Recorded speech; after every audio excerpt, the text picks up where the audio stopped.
నేను మీ అందరికి మనవి చేసేది ఒక్కటే, రేవంత్ రెడ్డి ఎట్టి పరిస్థితుల్లో మా డప్పూర్లు గాని మా మాగిల గాని వడ్డీలో గాని ఈ 2000 ఎకరాలు గుంజుకుంటే బీఆర్ఎస్ పార్టీ చూస్తూ ఊరుకోదు.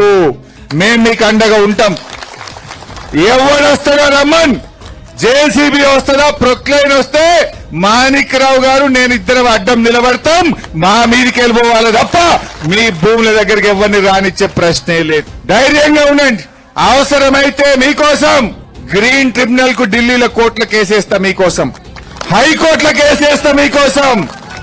ఎందుకంటే ఆల్రెడీ గ్రీన్ ట్రిబ్యునల్ అక్కడ అనుమతి ఇచ్చింది ఫార్మాసిటీకి. అక్కడ అన్ని అనుమతులు వచ్చినాయి, ఎన్విరాన్మెంట్ క్లియరెన్స్ వచ్చింది.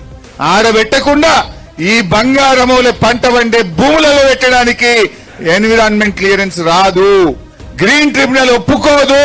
మీరు ధైర్యంగా ఉండండి. పానం ఇవ్వడానికైనా రెడీ ఉంటాం కానీ మీ భూములు పోనీయం.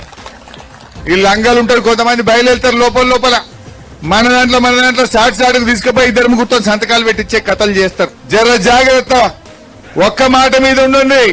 ఎవడొస్తాడో చూస్తా, ఎట్లొస్తాడో నేను చూసుకుంటా. నేను ఉంటాను మీకు అండగా నిలబడతా.